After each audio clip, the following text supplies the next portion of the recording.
3 days before our 5th anniversary, my husband packed a bag, drove to his mother's house, and didn't come back for 11 days. He told me it was just until things calmed down. What he didn't tell me was why she needed him there, and by the time I found out, I understood our entire marriage had been hiding behind a woman who never wanted me in her son's life to begin with. This is the story of how I found out, and what I chose to do about it. Stay with me, because the twist at the end changes everything you think you know about who the villain in this story really is. We met the ordinary way at a mutual friend's engagement party, both of us hiding near the drinks table because neither of us liked small talk. He made me laugh within the first 5 minutes, the real kind of laugh, not the polite kind, and I remember thinking, on the drive home that night, that I'd just met someone I could actually build a life with. What I didn't know yet was that I'd also just met someone who had spent his entire life being taught that his mother's comfort came before anyone else's, including, eventually, mine. Nobody warns you that the same devotion you fall in love with can, quietly, over years, become the thing that unravels you. On our wedding day, he stood in front of everyone we loved and promised to choose me, every day, above every other obligation. I believed him completely, the way you believe every word of a vow when you're 26 and standing in white and certain you've found the version of forever that actually holds. His mother cried during the vows. At the time I thought it was joy. Looking back, I wonder now if some part of her already understood exactly how much she was about to lose, and exactly how far she was willing to go to make sure she never really did. I should have seen it in year 1. Not the big blow-up, the small ones. The Sunday calls that ran 2 hours long while I sat alone in the living room. The vacations rebooked because Mom wasn't comfortable with the dates we picked. The way he'd go quiet in the car afterward, like he'd just been handed an assignment he didn't want but couldn't refuse. I told myself it was love. A good son, devoted, loyal. I'd wanted that in a partner, someone who took family seriously. I didn't yet understand the difference between loyalty and control, and how easily one gets mistaken for the other when you're young and in love and desperate to believe you picked the right person. By year 3, I'd stopped bringing it up. Every conversation about boundaries ended the exact same way. She's alone.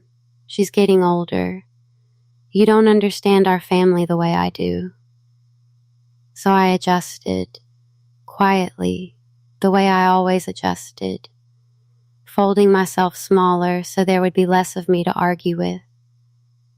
I stopped scheduling things on Sundays. I stopped asking why every decision seemed to run through a phone call I wasn't part of. I told myself this was just what marriage looked like when you married an only child with a widowed mother. I told myself a lot of things that year. There was the anniversary trip we canceled twice, the birthday dinner that got moved because his mother needed a ride to a doctor's appointment that I'd later learn wasn't actually scheduled that day.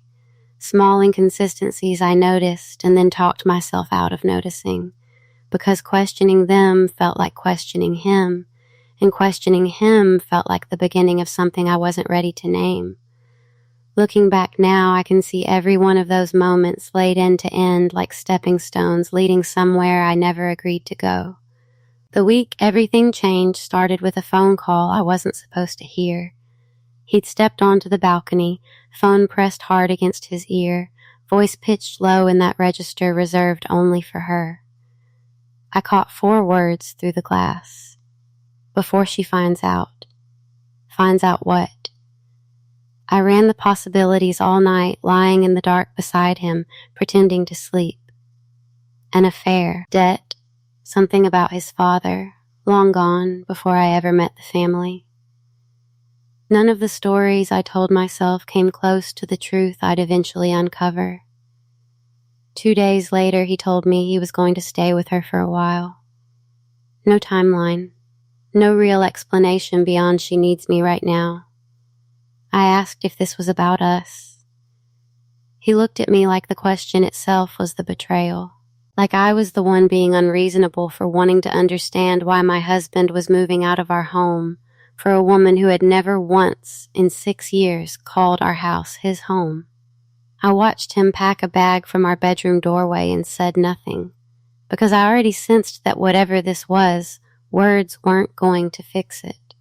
The first few nights alone were quiet in a way our house had never been quiet before. I made coffee for 2 out of habit and poured half of it down the drain. I set the table for 1 and stared at the empty chair across from me longer than I want to admit. Somewhere around night 4, sitting at that kitchen table at 3 a.m, unable to sleep, I stopped asking what she needed him for and started asking what he was hiding from me. That night I did something I'd never done in 6 years of marriage. I opened his email. My hands were shaking, not from guilt, but from the sudden, dizzying certainty that I was about to learn something I couldn't unlearn. I told myself I'd close it after 1 search. I didn't. Subject lines scrolled past, bank alerts, transfer confirmations. A thread with his mother going back almost 2 years, longer than I could bring myself to keep reading in 1 sitting. It wasn't an affair. It was worse in its own quiet way, because it meant every excuse he'd ever given me had been a small, deliberate lie stacked carefully on top of a much bigger one. His mother wasn't lonely. She wasn't declining the way he'd always framed it. For nearly 2 years, she had been paying down a debt she never disclosed to either of us. A debt my husband had been quietly covering by transferring money from an account I believed was our joint savings, the same account we were supposedly building toward a house of our own. Every emergency visit, every canceled vacation, every 2-hour Sunday call, none of it had been devotion. All of it had been damage control for a secret he promised. On our wedding day, he would never keep from me. I didn't confront him that night. I sat with it. I let the silence do what 6 years of conversations never could. Show me clearly, without argument or excuse, exactly who came first when it actually mattered. I thought about every time I'd been told I didn't understand family loyalty. I thought about every boundary I'd quietly given up so there would be peace. And for the first time since we'd gotten married, the silence in that house didn't feel like something I needed to fix. I want to be fair here, because it would be easy to make her the villain and stop the story there. His mother had raised him alone after his father left when he was 9, working 2 jobs, missing meals so he wouldn't have to. Holding the 2 of them together through years I can only imagine were harder than either of them ever described to me. That kind of survival leaves a mark. It teaches a child that love and duty are the same thing, that protecting someone sometimes means deciding for them, quietly, what they're allowed to know. I don't think she set out to come between us. I think she simply never learned another way to hold on to the people she loved, and he never learned another way to love her back.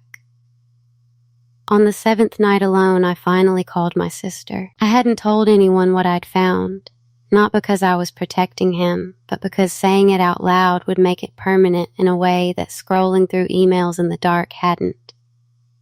She listened for a long time without saying anything, and when she finally spoke, she asked me one question I couldn't stop thinking about for days. Not what are you going to do about him, but what have you been doing to yourself? That question sat heavier than anything I'd read on that screen. When he came home 11 days later, I didn't yell. I asked him one question.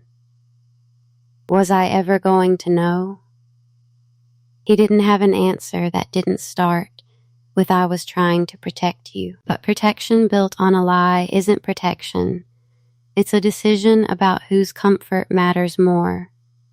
And he had already made his quietly, over and over, for 2 years, Every time he chose silence instead of honesty. I told him I needed time apart, not from him exactly, but from the version of him his mother had built and maintained for 30-some years. The version I'd been married to without ever fully meeting the real one. She called me herself 3 weeks later. I almost didn't pick up. When I did, I expected anger or denial or one more excuse dressed up as concern for the family. Instead, there was a long pause, and then, quieter than I'd ever heard her, she said she was sorry, not for needing help, but for asking her son to keep it from me instead of trusting me enough to know. It wasn't a full apology, and it didn't undo 2 years of quiet transfers and half-truths, but it was the first honest thing she'd ever said to me directly, without him standing between us translating what she really meant.